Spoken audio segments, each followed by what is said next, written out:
Kita simak pula informasi berikut ini, bisa ada puluhan pasangan terjaring razia yang digelar petugas gabungan di Kabupaten Cirebon, Jawa Barat. Mereka yang diamankan setelah kedapatan tengah berduaan dalam kamar tanpa bisa menunjukkan surat nikah.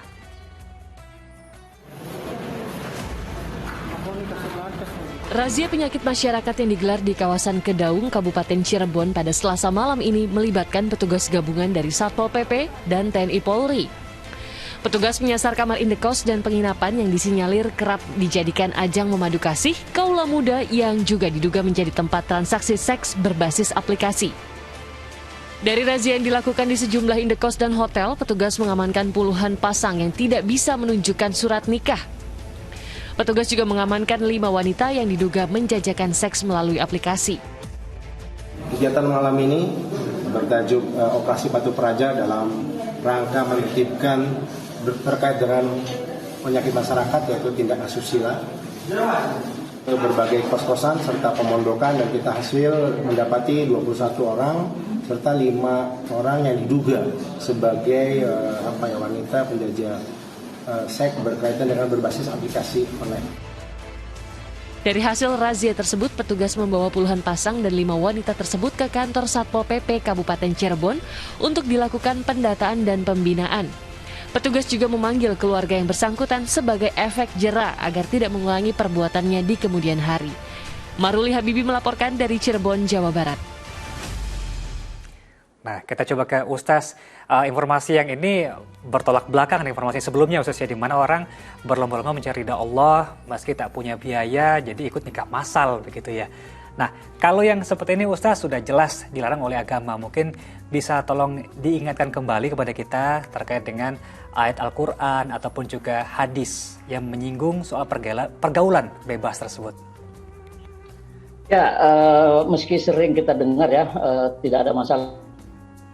Kita ulang kembali bahwa ayat Al-Quran yang menyebutkan zina itu ada beberapa, memang tidak satu ayat ya. Salah satunya yang sangat populer dan perlu kita beri garis bawah lah, itu adalah ayat yang berbunyi a'udzubillahi minasyaitonirrajim wala taqrabuz zina innahu kana fahisyatan wa sa'a sabila. Itu artinya janganlah kalian ini mendekati zina. Ini yang digarisbawahi oleh banyak ulama gitu ya. Dalam hal perbuatan yang lain itu sering kita dilarang untuk berbuat, untuk melakukan, itu dilarang. Tapi dalam hal zina kita dilarang mendekat. Nah, kenapa ini kok bukan kita dilarang berzina tapi dilarang mendekati zina? Karena itu tadi ya, zina ini banyak perangkapnya, banyak mukodimahnya istilahnya itu, pendahuluannya. Pendahuluan itu pun sudah dilarang. Katakanlah umpamanya ini di depan rumah saya ada tetangga cantik. Kalau saya melirik melulu, sedikit-sedikit saya keluar rumah dari jendela saya lirik, nah itu artinya saya sudah mendekati zina. Itu sudah terlarang, gitu. Itu sudah terlarang. Walaupun saya belum ngapa-ngapain, kenal juga enggak, janjian juga enggak. Tapi karena saya sering melirik ya, tetangga saya yang saya anggap cantik itu saya sudah melanggar ayat ini. Karena ayat ini mengatakan wala taqrabu, jangan kamu mendekati. Nah, ini yang saya juga sering ungkapkan ya, dalam hal hubungan antara laki-laki dan perempuan ini, perangkap setan itu juga tidak sekali, karena biasanya ini memang berkaitan erat antara nafsu kita sebagai manusia dengan perangkap setan. Setan biasanya mengajak kitanya itu dengan cara yang tidak sekaligus gitu. Tidak menyuruh kita ayo berzina kepada orang itu, enggak. Dia membisik-bisikannya sedikit, itu orang cantik, masa kamu biarin tuh orang cantik gitu. Ayo dong goda akhirnya. Setelah digoda, ya cuman ngomong doang kamu, goda-godain doang, senggol dikit, senggol. Setelah disenggol dikit, masa cuman pegang-pegang begitu doang. Ajak dong nonton akhirnya berdua. Ya nonton di tempat umum, mojok dong yang nggak kelihatan orang, akhirnya mojok, dan seterusnya. Itu langkah-langkah setan. Maka jelas sekali di dalam Al-Quran juga disebutkan, jangan ikuti langkah-langkah setan. Baik. Khutuwatis syaitan. Begitu kita ikuti langkah setan yang pertama, sangat besar kemungkinannya kita akan terjebak kepada langkah kedua, ketiga, dan seterusnya. Itu saya kira ya tentang zina, ayat Al-Qur'annya. Dalam hadis juga ada disebutkan, Nabi bersabda itu ya, la yazni zani hina yazni wa huwa mu'min. Seorang yang melakukan zina pada saat dia berzina, itu dia tidak dianggap mukmin. Artinya orang yang berzina sudah kehilangan predikat sebagai mukmin. Dia dianggap orang yang tidak beriman. Kan nauzubillah kalau kita sudah dianggap sebagai orang yang tidak beriman, itu artinya orang yang kafir, gitu, orang yang tidak percaya kepada Allah. Tentu nauzubillah kita tidak ingin mendapatkan predikat itu. Itu saya kira ya Kak Jamie. Baik. Nah, terkait dengan perzinahan ini Ustaz, saya mendengar bahwa Islam membaginya dalam dua macam gitu ya. Ada yang perzinahan dilakukan oleh pribadi yang sudah menikah, ada yang belum menikah. Kenapa nih Ustaz? Apakah pembedaan ini terletak pada hukumannya atau seperti apa? Ya, ada pertimbangan hukum dan ada pertimbangan sosialnya. Contohnya begini ya, kalau orang yang sudah menikah itu kan kamu sudah merasakan apa yang terjadi di hubungan antara laki-laki dan perempuan, suami istri. Kenapa kamu sudah punya pasangan yang sah dan hubungan itu berpahala, kok kamu malah mencari yang berdosa gitu? Karena itu hukuman dalam Al-Quran bagi orang yang sudah menikah dan melakukan zina itu lebih dahsyat, ya, lebih hebat, lebih pedih daripada hukuman orang yang belum menikah, ya, orang berzina yang belum menikah. Tapi ini jangan dianggap enak nih, saya belum nikah, saya zina aja, ringan hukumannya. Oh, nggak begitu. Ini karena pertimbangan itu tadi ya. Kamu sudah diberi fasilitas oleh Allah, diberi kemudahan, diberi rezeki, bisa menikah dengan cara baik dan halal. Jadi setiap kali kamu mencumbu istrimu, setiap kali kamu suap-suapan makan, setiap kali kamu tidur bareng dan seterusnya, bercanda, mandi bareng, itu semuanya berpahala. Kenapa sudah Allah kasih pahala yang mudah semacam itu, sampai hubungan badan pun itu berpahala, kok kamu masih cari yang dosa? Itu kan bodoh gitu istilahnya. Agama menganggap kamu tuh bodoh, kok mencari yang itu. Nah, karena itu hukumannya juga berat. Orang bodoh, orang dikasih fasilitas yang mudah berpahala, kok malah pilih yang dosa. Sehingga hukumannya, sanksinya bagi orang yang sudah menikah kemudian melakukan zina itu juga lebih berat. Dalam hadis bahkan lebih dari itu. Orang yang sudah menikah dan sudah tua tapi kemudian berzina itu masih lebih berat lagi. Katakanlah kakek-kakek sudah umur 65 tahun.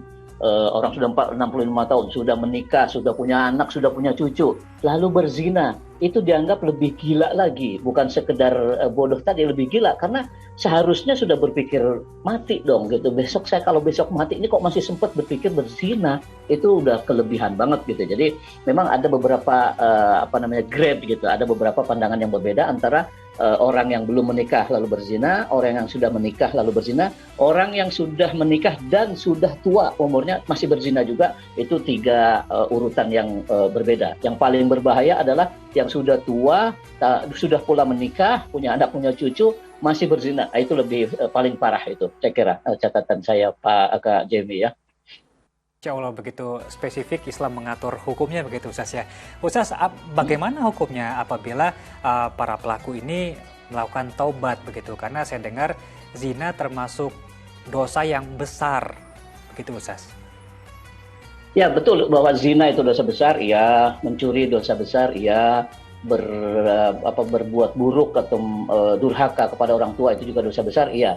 Tapi tidak ada dosa yang tidak diampuni, gitu ya. Tidak ada dosa besar yang tidak diampuni, kecuali memang ada dosa syirik. Itu pun ada tafsiran-tafsiran lain tentang dosa syirik itu. Nah, dalam hal ini kalau memang ada orang yang sudah terlanjur karena mungkin lalai dan seterusnya, ya, kemudian terjebak pernah melakukan zina, pintu tobat tetap terbuka, antara lain dengan bertobat sesungguh-sungguhnya, ya, menyesali perbuatannya, kemudian memperbanyak perbuatan baiklah, baik yang sosial maupun yang hubungan vertikal kepada Allah Subhanahu wa taala, ngaji umpamanya, sholat sunnah, bersedekah dan seterusnya. Itu cara kita untuk membersihkan diri, bertobat dari dosa zina. Ini disimpulkan oleh ulama dari suatu peristiwa ketika ada seorang perempuan mengaku pernah berzina dan sedang mengandung, mengaku kepada Rasulullah SAW, lalu minta kepada Rasulullah, ya Rasulullah, saya sudah berzina dan sekarang saya sedang mengandung anak, dan saya bertobat, jatuhkanlah hukuman kepada saya. Saking takutnya dia itu, daripada dia nanti masuk neraka, udahlah tolong sanksi saja, jatuhkan sanksi di dunia biar saya bebas dari hukum itu. Nah, lalu kata Rasul, kalau memang kamu sedang mengandung, ya sudah, selesaikan dulu, urus anakmu, janinmu sampai selesai dan sampai melahirkan. Setelah melahirkan datang lagi kepada Rasul, minta dijatuhkan sanksi hukum. Kata Rasul, nanti dulu, urus dulu anakmu. Nah, sampai akhirnya kemudian anak sudah diurus, sudah agak besar, dan dijatuhi sanksi hukum zina sampai hukum mati, dirajam ya. Itu ada sahabat yang agak mencibir ini orang jelek gitu, orang jelek ini karena pernah berzina. Rasul mendengar cibiran salah seorang sahabat itu, lalu mengingatkan, oh jangan begitu, ini orang sudah bertobat, kata Rasul. Karena tadi kan mengakui kesalahannya, kemudian ingin dijatuhkan sanksi, sampai dia yang penting bebas lah di neraka gitu. Nggak apa-apa saya menderita di dunia. Kata Rasul akhirnya, ini orang sudah bertobat, yang pahalanya itu kalau ditimbang dan dibagi-bagi kepada penduduk Madinah, itu cukup. Itu kan besar sekali pahalanya. Pahala karena dia bertobat, menyesali perbuatannya.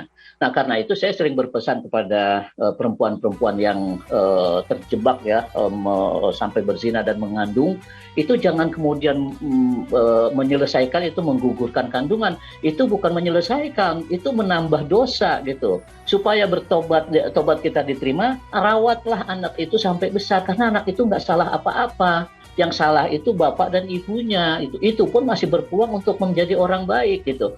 Nah, yang sering terjadi kan begitu, aduh malu nih, nanti saya gimana ketahuan orang. Ya berbuatnya kamu mau, masa bertanggung jawabnya enggak? Nah, itu saya kira di situ persoalannya, seperti yang dicontohkan oleh seorang perempuan tadi.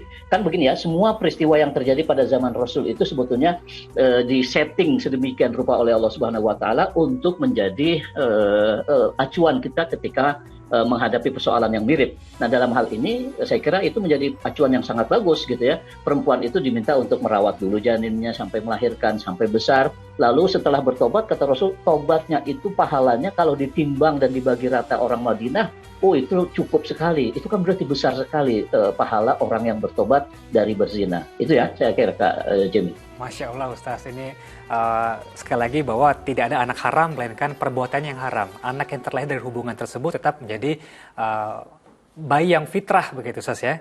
Terima kasih sekali. Betul. Terima kasih Ustaz atas waktu dan juga tausiah yang diberikan. Semoga ini berkah untuk Ustaz dan juga kita semua. Semoga kita dapat ketemu lagi di episode Muslim Update berikutnya. Wassalamualaikum warahmatullahi wabarakatuh. Waalaikumsalam warahmatullahi wabarakatuh. Terima kasih Kak Jim. Sama-sama Ustaz.